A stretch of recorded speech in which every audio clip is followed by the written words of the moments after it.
Hello, I'm Oliver Colling, and this is my 70s TV childhood.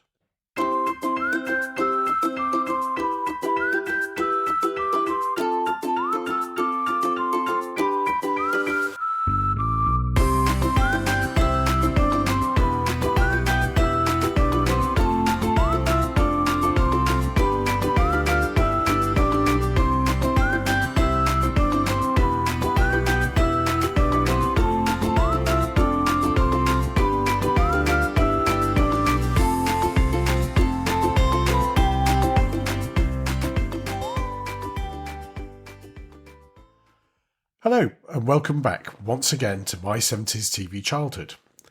We are the podcast which looks back on what it was like to be a child in 1970s Britain and considers the key role that television had in our childhood and in the lives of our families and friends.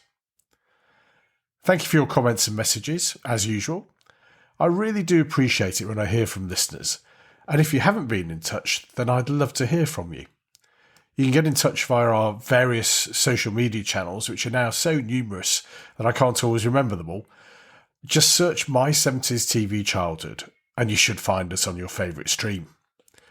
Alternatively, you can leave a comment on our blog at my70stvchildhood.com, or you can just email me, oliver@my70stvchildhood.com.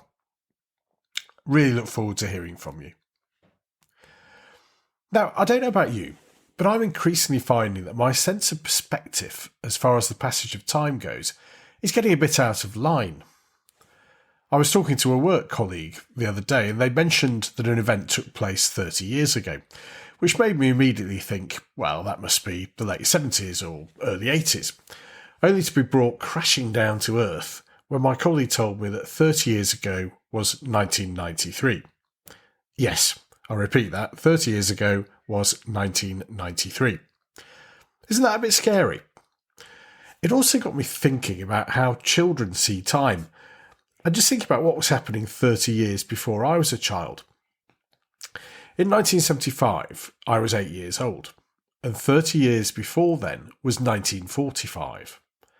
Yes, the war had ended 30 years before, but it seemed like ancient history to a small child like me. What I now realise, with the benefit of realising that 1993 was 30 years ago from now, is that the war was still very real and alive in many people's memories around me whilst I was growing up. War was everywhere in popular culture too. There were always war films on television like The Great Escape, Von Ryan's Express, The Longest Day, and of course Bridge over the River Kwai, one of my favourites, as well as countless other action-packed epics like John Wayne's Flying Seabees and his Sands of Iwo Jima. The war was a huge staging point in conversations, and I do remember people defining events as either before the war, during the war, or after the war. I had a strange idea of war, as many young children, especially boys, have. War seemed exciting, adventurous, a chance for our brave boys to get one over on the Germans or the Japanese. And this was backed up by culture, not only from the war films I've mentioned, but also in things like comics. I love reading Commando comics. Do you remember those? They were high-quality illustrated comic stories about the war, usually featuring heroic British Tommies overturning the enemy against the odds. There were also war-centred comics like Battle and Action, later merged into, as I remember, Battle Actioncomics, which were filled with similar stories.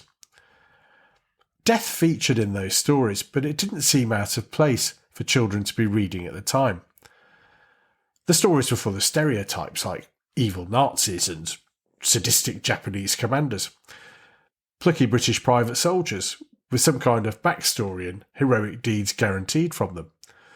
The Germans were always shouting Achtung, Achtung and Gott in Himmel as they were attacked, and most Japanese soldiers cried out Banzai for the Emperor as they charged into battle, and shouted Aye as they met a gruesome end. These stories also came to life in the playground, where war was a pretty popular game at playtime, and everybody got quite good at running around with imaginary machine guns shouting as they attacked their enemies, and staging dramatic death scenes rolling around on the playground floor after they'd been hit. We also had lots of war-themed toys. I've spoken before on this show about how much I loved playing with my action men, whose range of uniforms and armaments were pretty extensive and realistic. I also had lots of Airfix plastic 1:32 scale soldiers. They came in boxes of about 30 soldiers and were pretty accurately designed. I remember I had British paratroops, a box of the 8th Army, German infantry, a set of Afrika Korps soldiers, and a Japanese Imperial Army unit, and I loved staging battles around the chairs and sofa, knocking over the figures once I determined they'd been hit by one attack or another. What I think this does show is that we're still in a very difficult post-war phase where focusing on and talking about the real horrors of war and what it meant was difficult for our society. In our family, my father had been too young for the war, and my grandfathers had been too old to be conscripted. Nevertheless, my paternal grandfather volunteered and spent from about 1941 until late in 1946 away from his wife and family, fighting in Africa and then fighting up through Italy.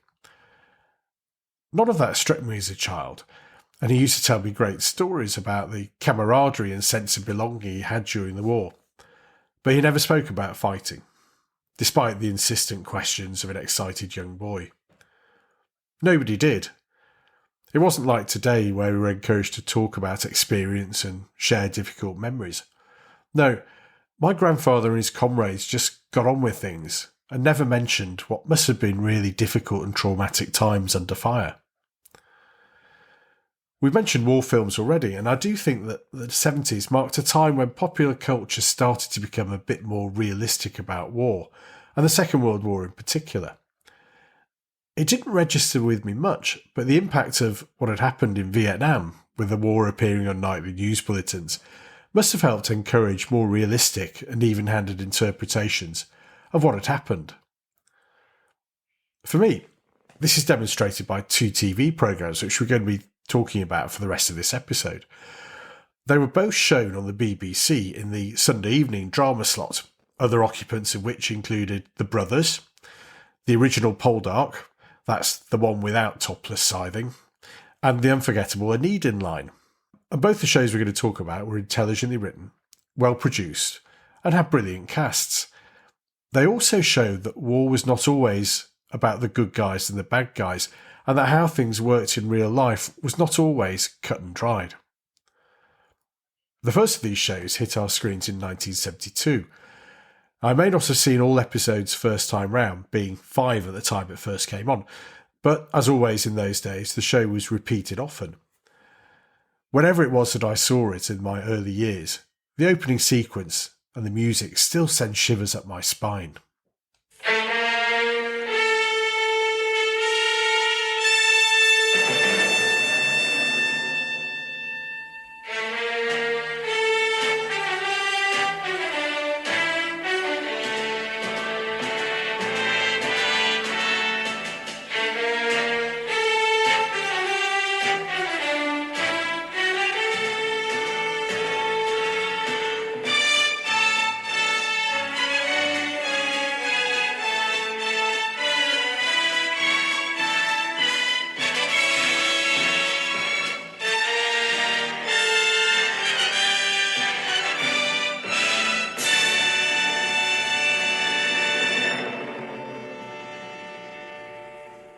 Colditz told the story of the famous prisoner of war camp, designed to hold the most troublesome British prisoners of war, who saw it as their duty to escape from captivity and cause problems behind enemy lines, and ultimately to get home and rejoin the fray. And it was a bit grim. The 2 series of the show covered the entire lifetime of the castle, from receiving its first prisoners to its liberation by the Americans in 1945. The series was devised by Brian Degas and Gerald Glaister, and based upon the memoirs of Major Pat Reed, one of those who successfully escaped from Colditz, and who had actually been the British escape officer in the camp.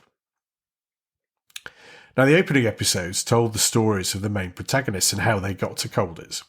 There was Pat Grant, played by Edward Hardwicke and clearly modelled on Major Pat Reed. He was the driving force in planning and organising the various British escape attempts. He was clever and got on well with all the other officers. We also had Flight Lieutenant Simon Carter, played by David McCallumand, a rather dashing, youngish airman who was desperate to escape and get back to his wife. Now, I should also add that David McCallumand was huge at this point in time, as he'd been one of the stars of The Man from U.N.C.L.E., which was still very popular, and he continued much in demand after Colditz, becoming the Invisible Man soon afterwards. That was another show I loved, and where I suppose, having thinking about it, you didn't have to work that hard, as he was actually invisible for most of the time. How difficult is that to act when it's just special effects? And we also had the old school, stiff upper lip commanding officer, Colonel Preston, played by Jack Hedley, who always played by the rules, looked out for his men, and made sure the beastly Germans were aware of their obligations under the Geneva Convention. Oh, and as the show was a joint BBC Universal Television co-production, we also had Robert Wagner, providing a bit of star quality as Phil Carrington, an American officer who'd volunteered to fight with the British against the beastly Hun early in the war. And that was another strength of the show. The Germans were fully rounded, complex characters rather than the cartoonish figures in my war comics. The Commandant, whose actual name I can't remember, was played by Bernard Hepton, and was a decent, respectful German army officer, taking his responsibilities very seriously and looking to maintain decent relationship with his captive charges, which was a bit tricky as they kept on escaping or trying to escape from his castle. Amongst the other Germans, there was Major Hurst Morn, who's played by Anthony Valentine, who was one of your more sort of nasty Nazi types, who proved a bit of a thorn in our British hero's side, constantly looking to thwart their escapes, and then to exact terrible revenge on those who plotted to escape. And the plots themselves were pretty strong. What the writing did was to emphasise the monotony and the hardships of incarceration. The real stresses of being a prisoner of war were not hidden in the show, and some of the prisoners themselves were not always portrayed in a flattering light. We had divisions between the British, French and Polish prisoners. We had fights, fixed card games, and, in and amongst, some really ingenious escape attempts. There were also some memorable standalone episodes. In one episode, I remember we met a Scottish commando who received a letter from his wife telling him that she was pregnant, but carrying another man's child, a French soldier. Distraught, he demands to be part of an escape attempt, into which he enters into somewhat recklessly, and ends up being shot dead by the guards during the escape. Subsequently, we learn from the Commandant reading a letter that he was going to send to his wife that he fully intended to be killed in his escape effort. Hard stuff, eh? And then in the episode Tweedledum, which is remembered by many people, Michael Bryant played a British airman who pretends to be insane in an attempt to be repatriated. Unfortunately, he plays this part all too well, and, over the course of the episode, descends into genuine madness. He's eventually sent home, but as the castle celebrates a successful French escapee, Colonel Preston receives a letter from the man's wife telling him that there is no hope and he's been committed to a lunatic asylum. Like many series, I think the first series of Colditz was superb, and the second series less successful. The second series dealt more with the plight of the prisoners as Germany collapsed under Allied invasion, and also featured far more of the American soldiers, presumably in an attempt to make the show more successful for US audiences. But they still carried on trying to escape, and I remember that for most of the second series, one prisoner spent a lot of his time up in the attic building a glider, and by the time it was ready to fly, unfortunately the Americans had liberated the camp. Never mind. I do remember the final episode vividly as the Americans arrived at the castle to find that the British were already running the place in exchange for guaranteeing not to hand the guards over to the Russians. And then towards the end of that final episode, the Commandant and the British Colonel sit together and share a drink and toast for a hopeful future, an end to the war and a future of peace. Colditz was big in the 70s. As well as the TV series, there was the board game Escape from Colditz, which I always wanted and I never got. at least until last Christmas, when, after 40 years of waiting, it arrived under my Christmas tree. There was also a special Escape from Colditz Action Man box set, which my godfather bought me for Christmas, and which I still have. As well as having uniforms for the British prisoner of war and escape gear, it had a uniform for the camp commandant, a very realistic cardboard sentry box, and all sorts of suitcases, weapons and ropes to help Action Man escape from Colditz. It also had a supply of real-sized forged documents, which were really very clever. I also had an Escape from Colditz map, which I sent off for having collected tokens from something. It showed all of the successful escape routes across Europe, and at one point I had it up on my bedroom wall. Although what I can't remember is what I did have to save up to be able to get that map, so any help from listeners would be much appreciated. Colditz set a new pattern of realism for TV war dramas. Although for years I was under the misapprehension that the show had been filmed in the real Colditz Castle, when in fact it was actually filmed in Stirling. Oh well. Things were not always black and white in the programme. Not all Germans were evil, not all British soldiers were jolly good chaps. And this ambiguity fed through into the other programme that I'd like us to remember, which took the realism of Colditz and ramped up the danger and the intrigue to new heights.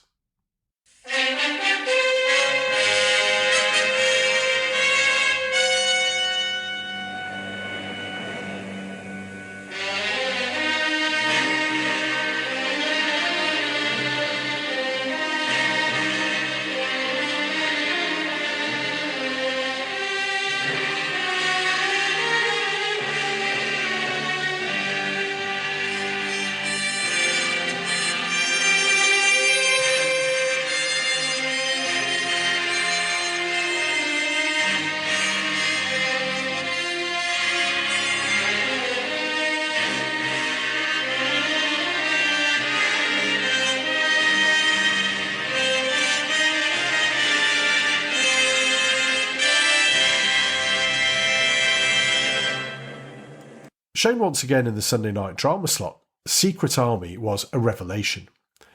I don't think it's as widely remembered as it really should be, and we'll think about why that might be a little later. The show was created by Gerald Glaister, the co-creator of Colditz, so there is a shared heritage between the two programmes. He was also responsible for creating The Brothers and Howard's Way, so I think Glaister has a real claim to be the king of Sunday night BBC drama of the 70s and 80s. The plot of Secret Army revolved around a wartime network set up in Belgium to help rescue British airmen, shot down by the Luftwaffe, and to get them back home.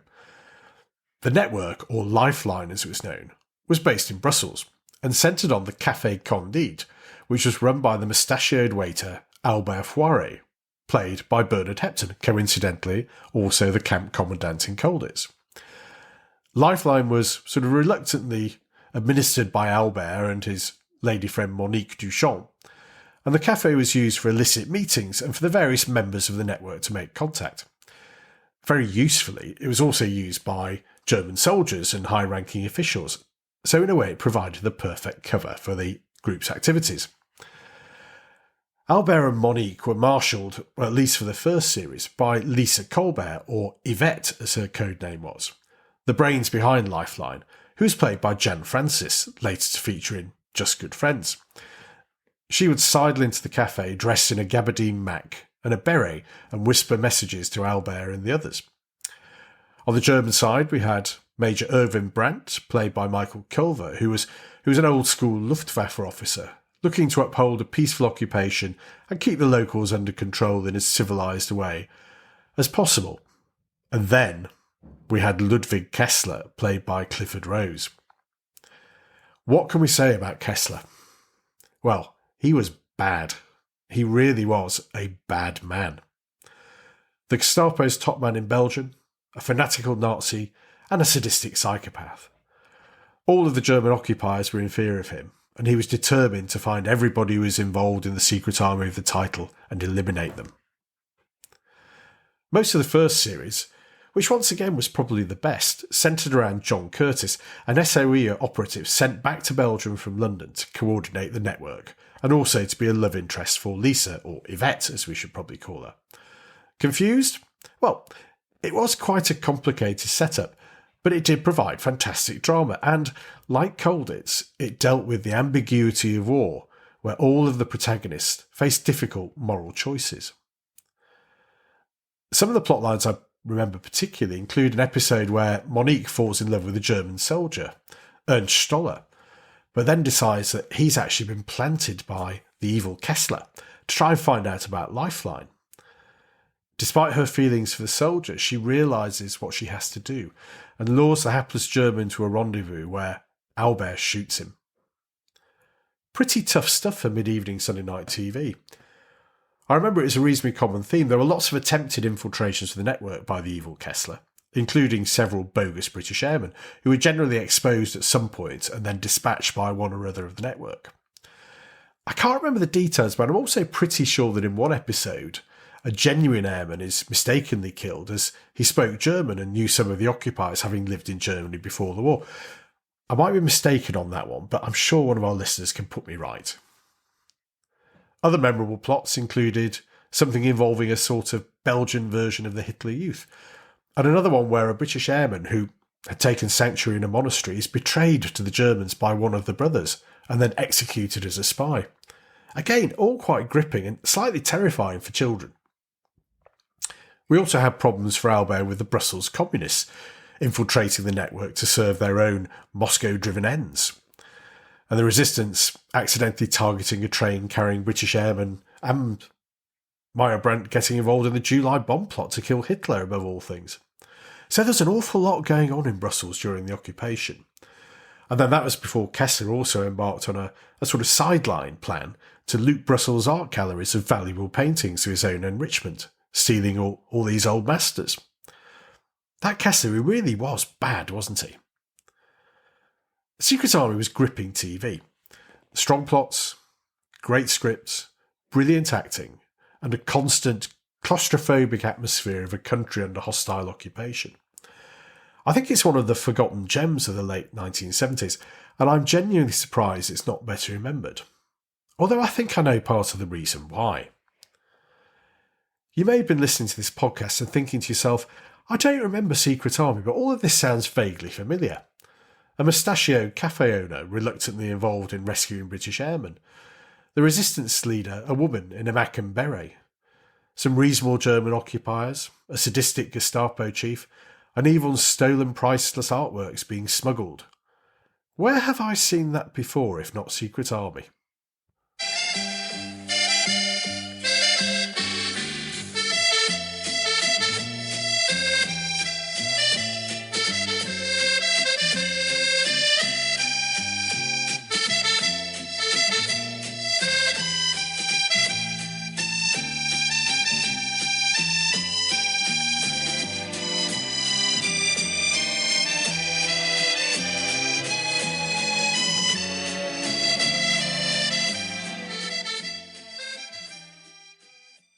Yes, I really think that Secret Army's memory has been eclipsed by the comedy show it inspired.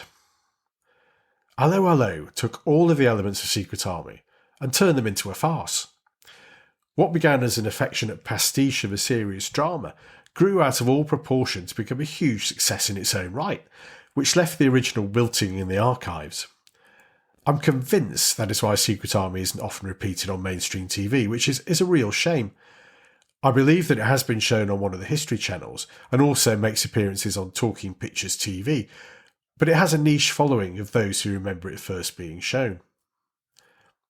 Allo Allo has become a British comedy icon, much loved by my parents' generation. Yet all of its main storylines were lifted directly from the serious drama of Secret Army. René is Albert, Yvette is, well, Yvette. Hair Flick of the Gestapo is a sort of comic version of Kessler, which all seems a little bit odd saying that, and the British airmen are ever present. The airman masquerading as a gendarme, good morning, is also similar to one of the original plotlines for Secret Army. Oh dear, what a shame.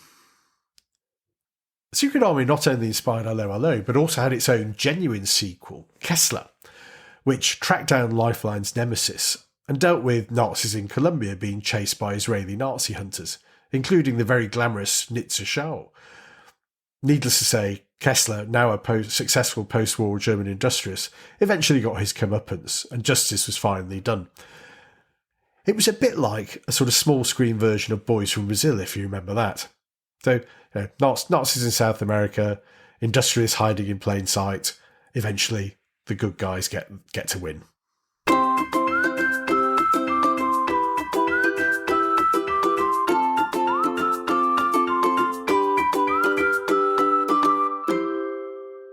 The war was such a strong presence in my childhood, and it's only now that I realise that it was such a relatively recent experience for so many around me as I was growing up. There aren't any comics around now like Battle or Commando, and I think I understand why. As we know from events in Europe at the time of recording, war is a horrible thing, which has devastating effects. But certainly in the case of World War II, it's sometimes a necessary evil to protect us from some of the dark forces which influence humanity. As the 70s progressed, cultural representations of war became more nuanced, more subtle if you like, and in the case of both Colditz and Secret Army, more adept at showing the moral ambiguity of what individuals sometimes have to do to survive in wars. I always think we're so lucky that, at least in the UK, we haven't had to deal with the realities of war in our own country for some time, unlike others who we know of who are not so far away from us. Do you remember Colditz and Secret Army?